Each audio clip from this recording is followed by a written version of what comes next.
Good morning. It's Thursday. It's time to head to work. Okay, today I'm going to do my last video, for a while at least, on the rules of the Technocracy. So, I've talked about the precepts of Damien, which was kind of the high-end, over-the-top main rules that everyone in the Technocracy as a whole agreed to. I've talked about the standard protocols for encountering reality deviants.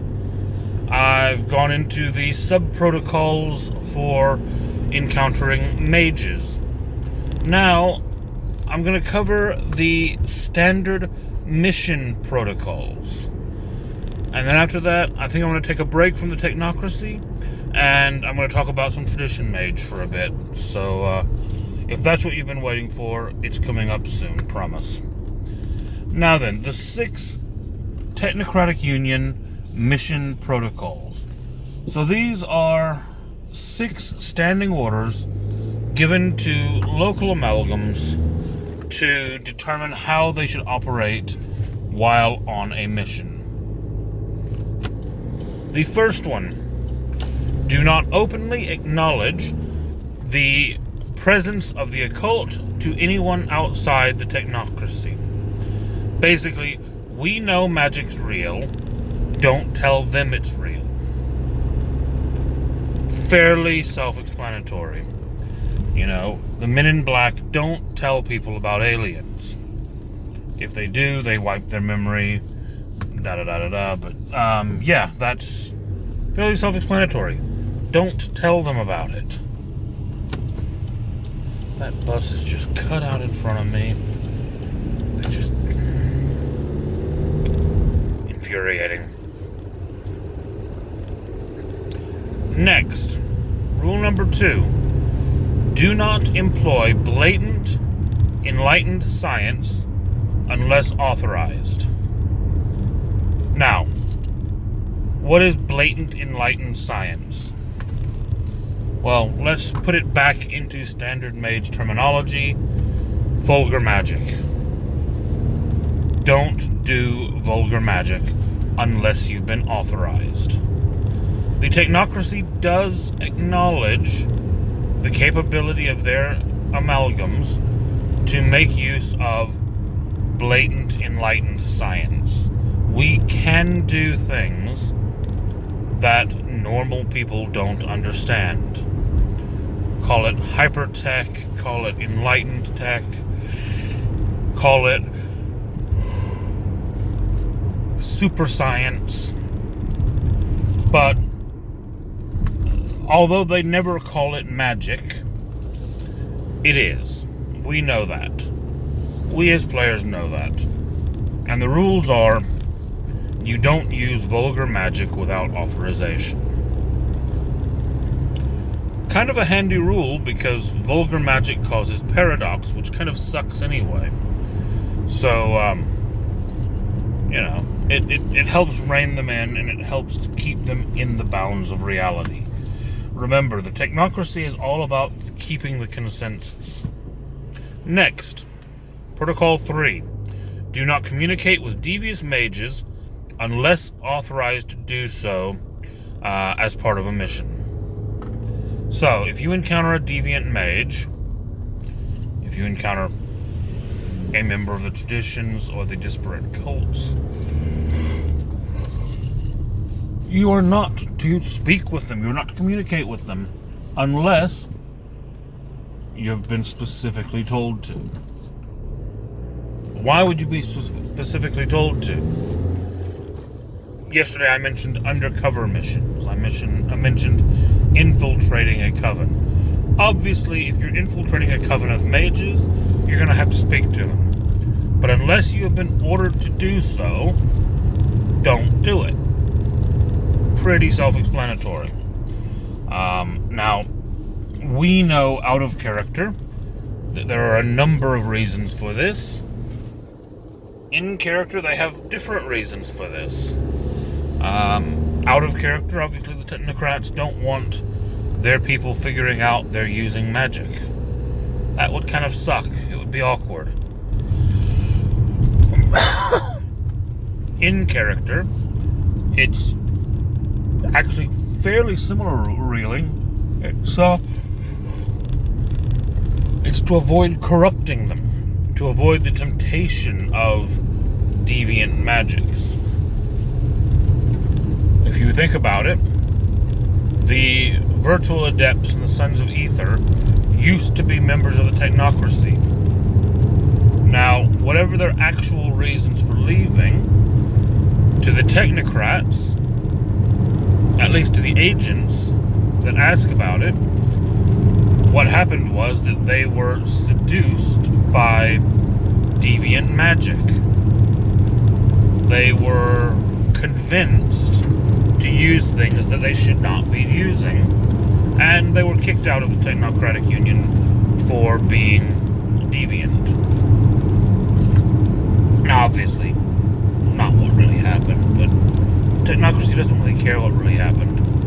Because, think about the reality in this world. If enough people believe something, then it's basically true. That's how consensus works. So they'll keep saying it. People will keep buying into it. Excuse me. My throat is absolutely full of crap. Okay, next. Rule number 4. Do not cross the gauntlet or the horizon without authorization. Now, just defining a couple terms here.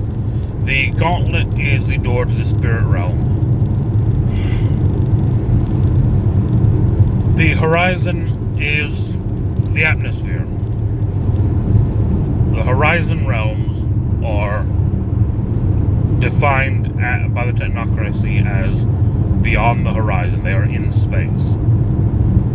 Dimensional space, but space nonetheless.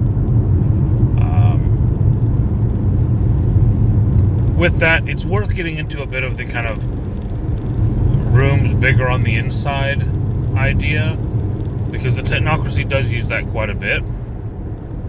And the idea is that they are actually building a portal to somewhere else, out in space somewhere, in horizon realms, where there is more room.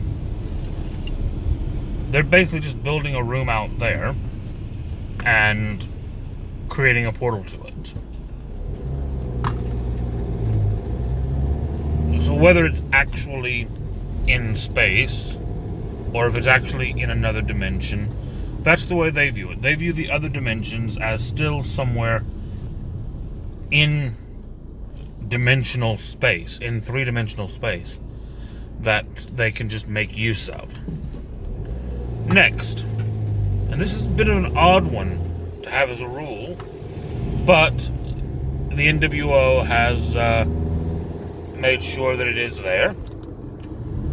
The rules state that an amalgam can program its own employees and citizens.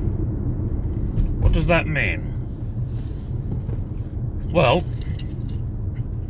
it's giving you permission to brainwash your own employees. Basically. Programming. It's the technocratic way of ensuring loyalty. And it's giving permission to program your own people. It's not like the modern workplace where, oh, I have rights as an employee and you can't do this and you can't do that. Basically, what they're saying is it is implicit to the rules that they can do that.